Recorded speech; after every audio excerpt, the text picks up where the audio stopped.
Kevin O'Leary here again because, we can't get enough of him. So, Kevin, should Airbnb be worried about the optics of this? No, I've always felt in these situations, let the market be the market. Let individual people decide what they want to do. The prices are determined by demand. However, I will tell you, as someone who is planning to attend the inauguration, it is really difficult to get a hotel room downtown, obviously. This is the celebration of democracy, the peaceful transfer of power, and this time, I guarantee you it's going to be peaceful.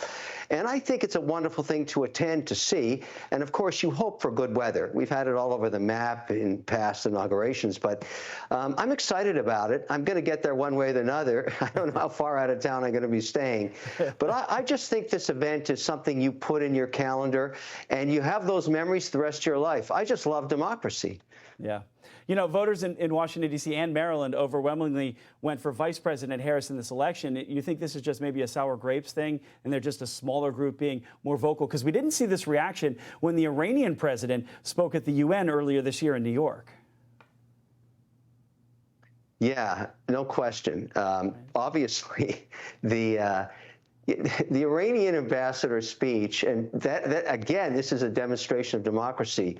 They are an adversary we're at war with, and yet they get to come to New York and speak openly, freely, put out their ideas, and we welcome them, and we protect them to make sure they're not assassinated on our soil while they're trying to kill our president on ours. I mean, again, you gotta love democracy. Yeah, so Kevin, I want to throw one more off topic to you, well, because, I can. What are your thoughts with the overall business environment? Will we see an uptick of mergers over the next 4 years? And if some have maybe held off on that during this past administration, do you think more mergers would be a good thing? Mergers are a good thing if they drive efficiencies, and there's many industries that are very fragmented and would like to merge, particularly, for example, in regional banking, where there's a lot of pressure to have fewer smaller banks for a bunch of reasons. But the regulatory environment in the previous administration was punitive, downright punitive.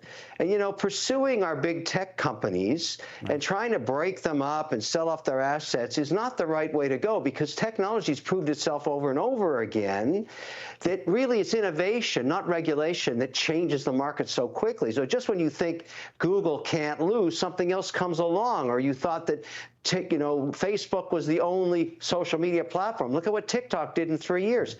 I would really like to change management in the regulatory agencies to a more open, I want to use that word, because really I love the way the market works and self-corrects itself. I'm a market-driven guy, everybody knows that. But I hate a single individual deciding what is right and wrong for a market. That in itself is un-American. And that's what I think the market senses in the Trump administration for at least the first 2 years. We're going to get rid of all those people, and we're going to get a different tonality to M&A, and it'll be a good thing for everybody. So in many cases, those regulators aren't voted into office, and not even appointed. In many cases, they're just there at the moment. So that's what this DOGE sort of will get at, is maybe identifying those folks there. How effective do you think President Trump is going to be this next time around? The first time he saw a lot of pushback from that establishment that's been there. Yes. But I think he's a lot smarter. I think Trump 2.0 is going to be a far more stable Trump. Let's put it that way. If you look at the picks that he's brought in, yes, there's a lot of loyalty there, but some really good talent. And, if you think Trump 2.0 is going to be better, you also have the DOGE factor, which I think is intriguing everybody to the left and right. The idea of saving money and getting rid of waste in government is a really interesting idea, no matter who you are. If you can save dollars, your tax dollars, and put them into a more productive use, I don't care if you're liberal or you're conservative, I don't care who you are, you have to like that idea. That's a bipartisan idea. So I really love where he's going with this thing, and it could be a great legacy for him. Right. There's a lot of excitement in business at CEOs. And, I represent a lot of small businesses too, and the 5 to 500 employees. They're loving this. They're just loving this. And we feel it in the market so far. We'll see how long this lasts. Kevin O'Leary, appreciate it. Thank you for your time today, and have a great Thanksgiving. Take care.